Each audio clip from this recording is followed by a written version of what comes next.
आइए आगे बढ़ते हैं और जानते हैं ग्लूकोज जो होता है, हम लोग ग्लूकोज प्राप्त कर लिए थे, पाचन क्रिया द्वारा ग्लूकोज प्राप्त हो गया है। जितने भी जीव होता है उसमें पाचन क्रिया द्वारा क्या प्राप्त होता है? ग्लूकोज प्राप्त होता है। ग्लूकोज बोले तो क्या प्राप्त होता है भैया? क्या प्राप्त होता है? C6H12O6 प्राप्त हो गया हमको किसके द्वारा?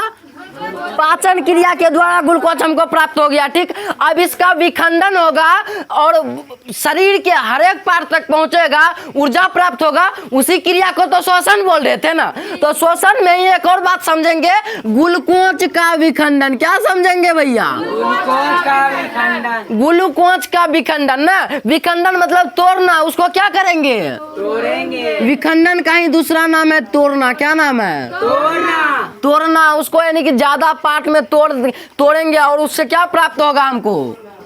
क्या प्राप्त होगा? ऊर्जा प्राप्त होगा ना। ऊर्जा बोले तो एनर्जी, ऊर्जा बोले तो एनर्जी। ठीक है भैया, यहाँ तक क्लियर है? चलो आगे समझते हैं हम लोग अब। ठीक, देखो हम लोग को पता है ग्लूकोज बदलता है पायरुवेट में। किस चीज में बदलता है? पायरुवेट में बदल जाता है ना, पायरुवेट में। तो पायरुवेट में रहता है एटीपी। किंज रहता है पायरुवेट में? एक पायरुवेट में क्या एटीपी रहता है? 18 एटीपी रहता है। एक पायरुवेट में 18 एटीपी रहता है ना। बहुत अच्छा, तुम लोग को कुछ याद है तब। एक पायरुवेट में क्या एटीपी रहता है? ऊर्जा के रूप में हम लोग क्या लेते हैं? एटीपी एक लेते हैं जी। ठीक है, तो ये बात, ये सिंपल बात था, समझाने वाला बात था, समझा दिए। चलो आगे बढ़ते हैं। यदि ऑक्सीजन की अनुपस्थिति, मतलब ये बिना ऑक्सीजन का यदि मतलब कि ग्लूकोज टूटेगा जिस जीव के अंदर, और एक बात जानेगा, ग्लूकोज कोशिका द्रव में जाएगा पहले। जैसे मान लो कोशिका है, ठीक, ये कोशिका है, इसके अंदर ये कोशिका झिल्ली है, सबसे बाहर सेंटर पे केंद्रक है। ठीक, ये बीच में जो द्रव भरा हुआ रहता है, बीच में जो, इसी द्रव का नाम है कोशिका द्रव। 9th में तुम लोग डिटेल में पढ़ाए थे तुम लोग को कि भैया कोशिका द्रव के अंदर जीवन की मौलिक इकाई सब क्या है। ठीक, ये जो द्रव भरा है इसी का नाम क्या है? कोशिका द्रव। तो ग्लूकोज जाता है, यही ग्लूकोज जो है, ये ग्लूकोज इसी कोशिका द्रव में जाता है। ठीक, आया यहाँ। अब यहाँ से होगा अपना क्रिया, यहाँ से बनेगा ये पायरुवेट। पायरुवेट बनेगा, 2 पायरुवेट बनेगा। क्या बनेगा? हम मानव के अंदर बता रहे हैं, यहाँ पे कई सारा जीव के अंदर लिखा गया है, तो समझाने के लिए हम बता रहे हैं। ठीक, ग्लूकोज जो C6H12 था वो कहाँ गया? कोशिका द्रव में गया। कोशिका द्रव में क्या बनेगा? पायरुवेट। पायरुवेट बना। अब ये पायरुवेट अब बनाएगा ऊर्जा। कैसे बनाएगा ऊर्जा? ऑक्सीजन की, यदि बिना ऑक्सीजन है, यदि ऑक्सीजन नहीं लिए हुए हैं, बिना ऑक्सीजन है, तब जाके बनता है इथेनॉल। क्या बनता है? इथेनॉल। इथेनॉल क्या है? सूत्र पता होगा तुमको, इथेनॉल केमिस्ट्री में इथेनॉल होता है। और कार्बन डाइऑक्साइड क्या बनाता है? और ऊर्जा। मेन चीज क्या है हम लोग का? ऊर्जा मेन चीज है। ऊर्जा क्या? ऊर्जा। तो यदि तुमसे पूछा जाए कि ऑक्सीजन की अनुपस्थिति में क्या क्या बनेगा, तुम लोग बताएगा इथेनॉल प्राप्त होगा, कार्बन डाइऑक्साइड प्राप्त होगा और ऊर्जा प्राप्त होगा। यहाँ तक क्लियर है? ठीक है, देखो और अगला पार्ट, हमारे शरीर के पेशीय कोशिका में, किस कोशिका में? पेशीय कोशिका में। पेशीय कोशिका में। ठीक, क्या होता है? जहाँ जहाँ पेशीय अंग पाया जाता है वहाँ वहाँ ऑक्सीजन के अभाव में मतलब कि टूटता है ग्लूकोज। बिना ऑक्सीजन का ग्लूकोज टूटता है। तो ये सब क्रिया कहाँ हो रहा है? कोशिका द्रव में। कोशिका में तो ये रहा, कोशिका में कहाँ हो रहा है? तो कोशिका द्रव में। कोशिका द्रव किसको कह रहे हैं? कोशिका झिल्ली और केंद्रक के बाहर जो गाढ़ा चिपचिपा द्रव भरा है उसको कोशिका द्रव बोल रहे हैं हम लोग। बात समझ में आया भैया? ठीक, तो यदि ऑक्सीजन के अभाव में बिना ऑक्सीजन रहेगा तब जाके लैक्टिक अम्ल बनेगा। क्या बनेगा भैया? लैक्टिक अम्ल और ऊर्जा प्राप्त होगा। क्या बनेगा? लैक्टिक अम्ल और ऊर्जा प्राप्त होगा। तब जाके हमको प्राप्त होगा ऊर्जा। तब जाके क्या प्राप्त होगा? ऊर्जा। कैसे हुआ? सबसे पहले ग्लूकोज हम लोग बनाए थे भोजन क्रिया के द्वारा। उसके बाद ई ग्लूकोज गया कोशिका द्रव में, कोशिका द्रव बनाया कौन चीज, पायरुवेट। मतलब कि कोशिका द्रव में क्रिया करके ग्लूकोज बन गया पायरुवेट में। ग्लूकोज कौन चीज में बन गया, पायरुवेट में। किस चीज के उपस्थिति में, कोशिका द्रव में। उपस्थिति नहीं कह सकते, कोशिका द्रव में। किस चीज में, तो कोशिका द्रव में। अब यही पायरुवेट ऑक्सीजन के अभाव में, ऑक्सीजन के, यही पायरुवेट ऑक्सीजन के अभाव में प्राप्त मिलता है। लैक्टिक अम्ल और क्या प्राप्त होता है, ऊर्जा प्राप्त होता है। ऊर्जा, ऊर्जा ने ऊर्जा क्या प्राप्त होता है, ऊर्जा प्राप्त हो गया। और तब करेगा लिकिर लिकिर, समझा। अब देखो, समझो ध्यान से। अब मेन क्रिया ही है, मेन क्रिया ही है, यही ज्यादा अधिकतर घटित होता है, अधिकतर सभी जीवों में। देखो ध्यान से, हम में तो होबे करता है, मानव में। अब ध्यान से समझो, ये दोनों क्रिया समझ गया।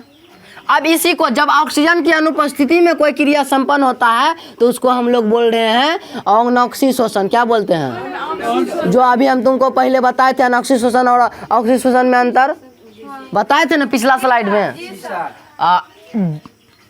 इसका ही दूसरा नाम बताओ।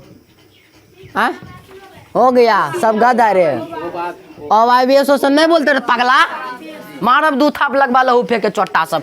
अनॉक्सी शोषण या अवायवीय शोषण हम लोग कहते हैं वायु की जब ऑक्सीजन की अनुपस्थिति में क्रिया घटित होता है तब जा क्या कहते हैं, अनॉक्सी शोषण या अवायवीय शोषण। इसमें क्या होता है, कम ऊर्जा प्राप्त होता है ना, और क्या क्या होता है। क्या गो तो बात बताए रे पगला, मारब न तोरा सब, लगवा प्रजनन करे। ए सुना मर दे तो तू सब ना बते बाप, सुना। तो जो ऑक्सीजन की उपस्थिति में क्रिया घटित होता है ना, जो ऑक्सीजन की उपस्थिति में क्रिया घटित होता है, देखो वो क्या होता है, इसके अंदर कोशिका द्रव में ही लगा रहता है माइटोकॉन्ड्रिया। क्या लगा होता है, माइटोकॉन्ड्रिया, माइटोकॉन्ड्रिया, माइटोकॉन्ड्रिया ऐसे होता है। ठीक, कौन बोला रे, ठीक। तो माइटोकॉन्ड्रिया कुछ इस प्रकार का संरचना है, इस प्रकार से इसमें रहता है, इस प्रकार से रहता है। ठीक, यह है माइटोकॉन्ड्रिया। कौन सी है, ये माइटोकॉन्ड्रिया में अब आएगा। कोशिका द्रव से कहाँ गया, पहले ग्लूकोज था, ग्लूकोज कोशिका द्रव में गया, कोशिका द्रव में पायरुवेट बन गया। पायरुवेट अब कहाँ जाएगा, पायरुवेट कहाँ जाएगा, माइटोकॉन्ड्रिया में। अब माइटोकॉन्ड्रिया में ऑक्सीजन की उपस्थिति में, ऑक्सीजन कहाँ गया है, माइटोकॉन्ड्रिया में गया है। ऑक्सीजन कहाँ गया है, O2 कहाँ गया है, माइटोकॉन्ड्रिया में है। ठीक, माइटोकॉन्ड्रिया में जाएगा तो वहां तोड़ेगा, किसको, भोजन को तोड़ेगा। तो भोजन को तोड़ेगा तो क्या प्राप्त होगा, हमको प्राप्त क्या होगा, कार्बन डाइऑक्साइड प्राप्त होगा। क्या प्राप्त होगा, जिसको CO2 बोल रहे हैं हम लोग, जल प्राप्त होगा। जल प्राप्त होगा, क्या प्राप्त होगा, जल प्राप्त होगा, जिसको हम लोग H2O बोल रहे हैं ना भैया। और मेन चीज तो बचले है भैया, ATP। क्या होगा, ऊर्जा प्राप्त होगा। ऊर्जा किस चीज के रूप में प्राप्त होगा, ATP के रूप में। कितना ATP ऊर्जा प्राप्त होगा, 38 से मारब दू था 18 ये हो जाएगा, मर देते हैं ना। ए सुना ध्यान से फिर से हो, का होइल यहाँ, ये घटना का होइल, देखा ग्लूकोज का विखंडन अनेक अनेक अलग अलग जीव में ग्लूकोज का विखंडन हुआ। कैसे हुआ, तो C बारे जो था कोशिका द्रव में गया। देखो यदि पूछा जाएगा कि ऑक्सीजन की अनुपस्थिति में कैसे विखंडन होता है, तुम लोग सीधा बताएगा कि ग्लूकोज कोशिका द्रव में जब पायरुवेट बना तो इथेनॉल और कार्बन डाइऑक्साइड और ऊर्जा प्राप्त हुआ। ठीक, यहाँ पे ऑक्सीजन की अनुपस्थिति में क्रिया हो रहा है। ठीक, बिना ऑक्सीजन का। अच्छा, इसको क्या बोल रहे थे जब ऑक्सीजन की, अच्छा बहुत ज्यादा लकर पकर हो गया है, लकर पकर को हटाते हैं पहले, उसके बाद तुम लोग लिख लेना, छाप लेना।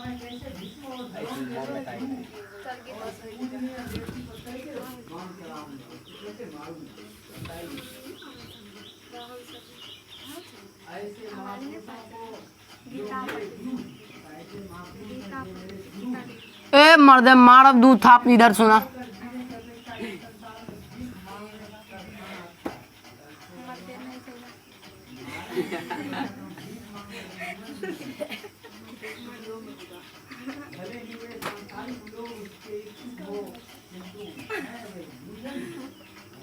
अब सुनो ध्यान से।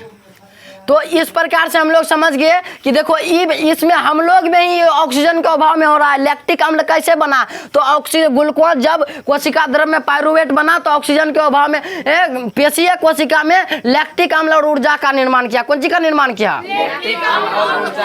बहुत अच्छा, बहुत अच्छा। और जब ऑक्सीजन की उपस्थिति में गया तो माइटोकॉन्ड्रिया में हुआ और कार्बन डाइऑक्साइड जल और बात क्लियर है यहाँ तक?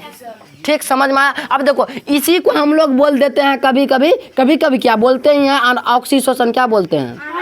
अब ऑक्सीशोषण क्या बोलते हैं? या फिर पागल या फिर इसको क्या बोलते हैं? वायवीय शोषण। इसको या इसको बोलते हैं अनॉक्सी शोषण या फिर अवायवीय शोषण। तो इसमें दोनों में अंतर तो हम तुमको समझाए दिए हैं। जब ऑक्सीजन की अनुपस्थिति में होगा तब जब कौन चीज होगा? तब कम ऊर्जा प्राप्त होगा ना। और जब ऑक्सीजन की उपस्थिति में होगा ज्यादा ऊर्जा प्राप्त होगा। ये कौन जीव में होता है?